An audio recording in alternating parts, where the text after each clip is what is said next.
The calisthenics algorithm isn't built to make you stronger, it's built to make you watch longer.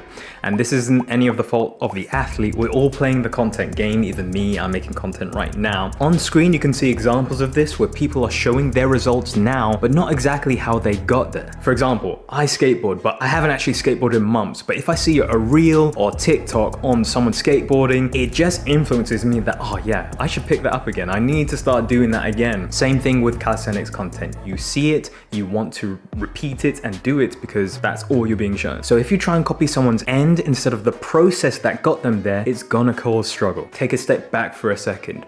So what causes increases in our strength so that we can progress with our skills? Okay, so let me run you through my argument and what I think the solution should be for you when you look through these pieces of content. We'll go step by step. Adaptations are how we get stronger. The variables that affect adaptations are determined by our actions in training. Training actions are the result of training decisions. Thus, progress or lack of progress in strength training is a consequence of training decisions. If we make this super simple, it looks like this. Correct decisions lead to executing correct actions. Executing the correct actions results in sufficient stimulus. Sufficient stimulus results in adaptations. Adaptations results in more strength. Therefore, correct decisions lead to more strength. And that is ultimately what I want you to learn from this video. Okay, so now we know when the calisthenics algorithm are showing us these reels, we know the fundamental thing that matters are training decisions. Do we do A or B, or do we do C or D? So when talking about programs on social media, the algorithm, it shows us these set workouts, which of course can be helpful. Ultimately, training programs need to adjust over time and they need to be individualized. We all know this intuitively that, okay, if I do this forever, it's not gonna help me forever. I'm gonna need to change this, and as I get stronger, it's going to need to adjust accordingly. So again, social media doesn't give us the full picture. So let's start with the definition of a program. A program is a set of related measures or activities with a particular long-term aim. In other words, how I put it is a program is a structured set of suggested actions. The program is going to suggest what you should do next in your training, your next action.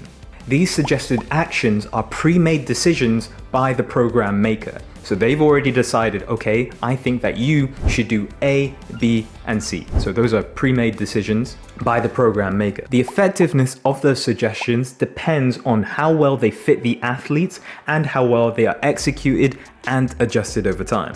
Therefore, while programs guide action, strength progress when following a program ultimately depends on the quality of training decisions used to design, execute, and adjust them. So ultimately, a program is going to help you know exactly what actions to take, but someone still had to come up with the decision that that is what you should do. So ultimately, it's still coming down to training decisions and whether you should do A or B. Just maybe someone has decided for you if someone else was the program maker, or maybe you're the program maker and you're deciding beforehand when you have clarity so that future you can switch off and just follow the program.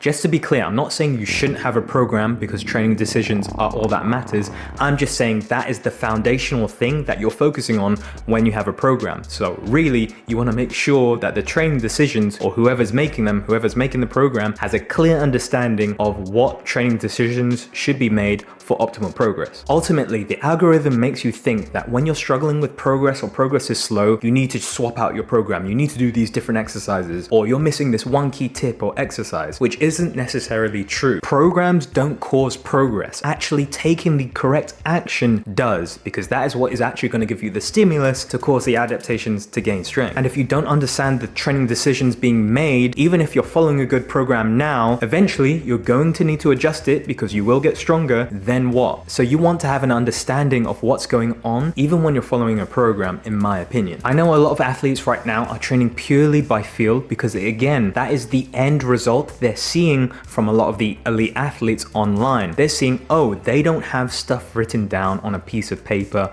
or on their phone. They're just training these combinations intuitively because that's the end result and they have the goal you want, which is the skills. That's what you have to do. I don't think that's particularly correct. I would argue they still have structure. It's just not written down in the format that you would usually think for a program. You can do intuitive training where you're training only by feel, or you can train with intuition. I would argue this is what most high-level athletes are doing. If you're confused by that, go watch the reel, it'll explain it, or let me know in the comments and I can break this whole down, whether you should train with intuition, how to do it properly in another video. And of course, if you want to train purely by feel, go ahead, feel free to do it. But I will say that I have seen hundreds of athletes that train by feel, but really it's trial and error that they're using. And trust me, I've been there, done that with the trial and error. It is not what you want to use if you want adequate progress. If you want to get to skills, you know, pretty sufficiently, then trial and error is not what you want to be using. So if you train calisthenics and you're looking for calisthenics equipment, then check out Gore Nation. I use all their parallettes and generally all my equipment is from Gore Nation. They sponsor me as an athlete, but I was buying them even before I was sponsored with them because they were the only company that I believe were actually helping the community instead of just trying to get money from it. I also think they are generally the best calisthenics equipment. There's some brands I don't even touch because I don't like the feeling of them, but with Gore Nation, I actually enjoy the product. So if you want to take a look, click the link down below. It will help support the channel as well if you purchase anything, and you can use my code JACK10 and allows me to make more videos like this. In any case, let me know if you want to know more about that topic. So going back to training decisions, we know, okay, if there is an issue in our training, it's likely not just the program, it's something a little bit more foundational, which is our training decisions.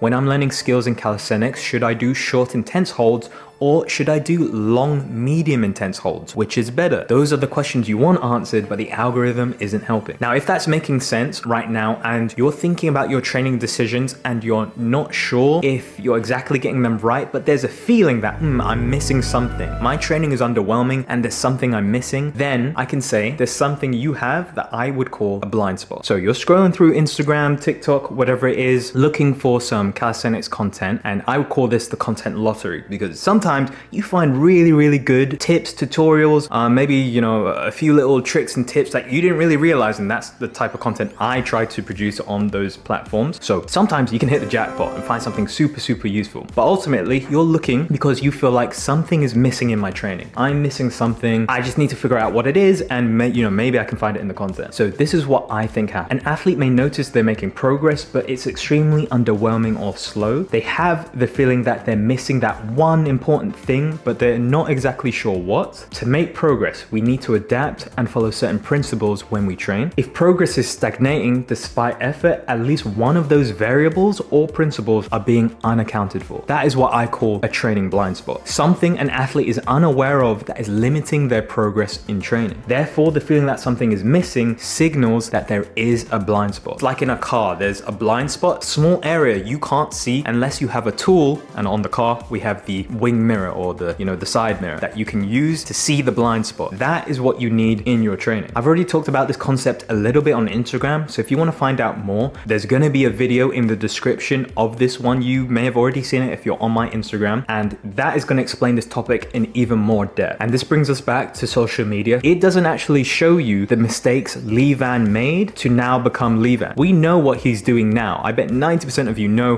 what Lee Van is doing now, what Nathan Bosech is doing now, but you don't fully know the full story and how Lee Van became Lee Van now and how Nathan became Nathan Bosech. So now many people that train these skills feel I need to do more, I need to train harder, I'm not training hard enough. To learn these skills, I need to suffer. And one thing we are not missing as a community is effort. We are the hardest working group of people that I have ever seen in terms of any other group of community. Let me tell you, effort and not being willing to suffer is not on the list of problems we have. If anything, we kind of love to suffer and we love making shit harder for ourselves than it needs to be. And that's what I think, social media likes to perpetuate. And I think we need the other side of things, which is, okay, how can we make things easier for ourselves? And don't get me wrong, I love to train hard. I'm not saying you should train just 2 times a week or 1 time a week or, oh yeah, just take it slow. No, I want you to push hard. I want it to be a tough battle because then it's a battle worth fighting.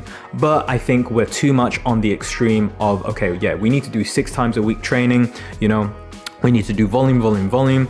That is not the only way to train. There are other ways which I've documented in other videos, but my point is exactly this. An athlete wants high-level skills within an adequate time frame. If the athlete truly wants the skill, lack of effort will unlikely be the limiting factor. Therefore, increasing effort is unlikely to be the solution. I think most of us can agree with that. But then once people know, okay, I don't need to try harder, what's the next thing people go to? I need to train more often. Training load is determined by multiple variables, not frequency alone, and you need training load to progress. Therefore, frequency is a tool for accumulating load, not the cause of progress in itself. Train as often as needed to generate sufficient adaptations, not as often as someone who's already able to perform the skill. For example, I know certain people, me being one of them, that train less than 4 times per week on average. At maximum, I've only trained 4 times per week. Again, I'm not saying that's what you should do, I'm just saying it can be sufficient for some people, and the goal is to increase how hard you're training or how much you're doing over time. Another person I know that has done this is the Barkage, and he famously only trains every other day, which is maximum 4 times per week. And my final example is a lot of the athletes I'm training. They're generally only training 3 days per week because so many people have real life schedules and are not able to do 2-hour workouts 6 days per week. So this is actually a realistic way of training, and they're still able to make progress because they're able to recover, able to push harder each week when everything is adjusted correctly. To conclude, what I'm saying is this: when you see those pieces of content saying to train 5 times, 6 times, 7 times per week, just know that is a consequence of training, because that's what they've needed to do